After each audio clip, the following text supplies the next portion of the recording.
आज की कहानी एक ऐसे व्यक्ति की है जिसने यह साबित कर दिया कि ऊंचाइयों तक पहुंचने के लिए सिर्फ एक बड़ी सोच, उद्देश्य पूर्ति के लिए पक्का इरादा और कभी न हार मानने वाले जज्बे की आवश्यकता होती है। मुसीबतें हमारी जीवन की एक सच्चाई है। कोई इस बात को समझ लेता है तो कोई पूरी जिंदगी इसका रोना रोता है। जिंदगी के हर मोड़ पर हमारा सामना मुसीबतों से होता है। इसके बिना जिंदगी की कल्पना भी नहीं की जा सकती। आज की हमारी कहानी एक ऐसे शख्स के बारे में है जिसके पास बचपन में दोस्तों के द्वारा दिए गए मुंबई जाकर काम ढूंढने के सुझाव के अलावा कुछ नहीं था। जेब में बिना फूटी कौड़ी के खाली पेट रहना और मुंबई के दादर स्टेशन पर सोने से ज्यादा तकलीफदेह अपनी पिता और भाई के कुछ दिन पहले हुए मौत के सदमे से बाहर आना था। ऐसी परिस्थितियों के बाद भी आज सुदीप दत्ता ने जो सफलता हासिल की है वो आज के युवाओं के लिए सच में बहुत प्रेरणा स्रोत है, जो परिस्थितियों को दोष देकर हार मानकर बैठ जाते हैं। पश्चिम बंगाल के दुर्गापुर से संबंध रखने वाले इस बच्चे के पिता आर्मी में थे। 1971 की जंग में गोलियां लगने के बाद वो अपाहिज हो गए थे और ऐसी स्थिति में बड़ा भाई ही परिवार के लिए एक उम्मीद की किरण था। लेकिन आर्थिक तंगी के चलते परिवार बड़े भाई का इलाज न करवा सका और उसकी मृत्यु हो गई और उनके पिता भी अपने बड़े बेटे की मौत के सदमे में चल बसे।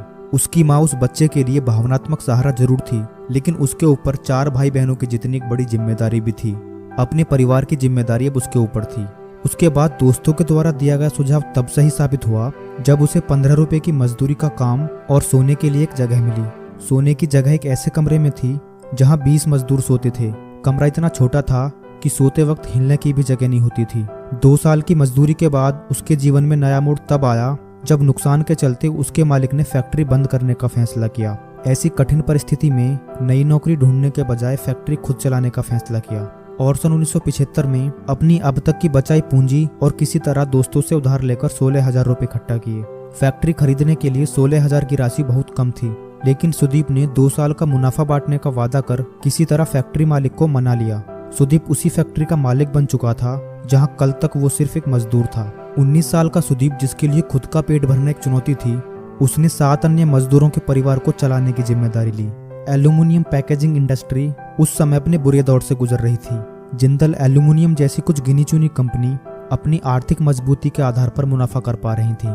सुदीप यह जान गए थे कि बेहतर उत्पाद और नयापन ही उन्हें दूसरों से बेहतर साबित करेगा, लेकिन अच्छा विकल्प होने के बावजूद जिंदल जैसी कंपनी के सामने टिक पाना आसान नहीं था। सुदीप ने वर्षों तक बड़े ग्राहकों को अपने उत्पादों की गुणवत्ता के बारे में समझाना जारी रखा और साथ ही छोटी कंपनियों के ऑर्डर्स के सहारे अपना बिजनेस चलाते रहे। उनकी मेहनत तब रंग लाई जब उन्हें सन फार्मा, सिप्ला और नेस्ले जैसी बड़ी कंपनियों से ऑर्डर मिलने शुरू हो गए। सुदीप ने सफलता का स्वाद चखा ही था, लेकिन उन्हें आने वाली चुनौतियों का बिल्कुल अंदेशा नहीं था। उद्योग जगत के वैश्विक दिग्गज अनिल अग्रवाल ने इंडिया फॉयल नामक बंद पड़ी कंपनी खरीदकर पैकेजिंग क्षेत्र में कदम रखा। अनिल अग्रवाल और उनका वेदांत ग्रुप विश्व के चुनिंदा बड़ी कंपनियों में से एक रहे हैं और उनके सामने टिक पाना भी नामुमकिन सा लक्ष्य था।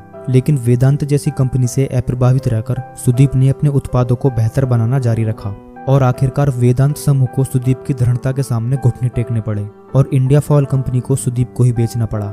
इस डील के बाद वेदांत समूह पैकेजिंग इंडस्ट्री से हमेशा के लिए विदा हो गई। इस उपलब्धि के बाद सुदीप ने अपनी कंपनी को तेजी से आगे बढ़ाया और फार्मा कंपनियों के बीच अपनी एक पहचान बनाई।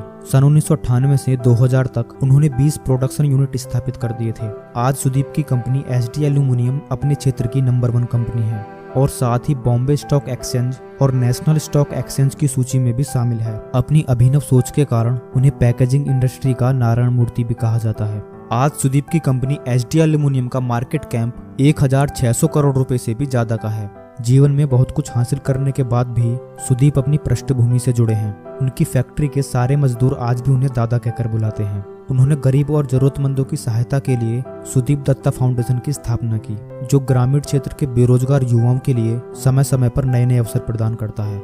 दोस्तों, अक्सर देखा जाता है कि हम लोग अपने दुखों के लिए हमेशा आंसू बहाते रहते हैं और अपने अभावों को ही नसीब मानकर पूरा जीवन गुजार देते हैं। लेकिन कुछ लोग ऐसे भी हैं जो हालातों को अपना नसीब नहीं बनाते, बल्कि अपना नसीब खुद लिखते हैं।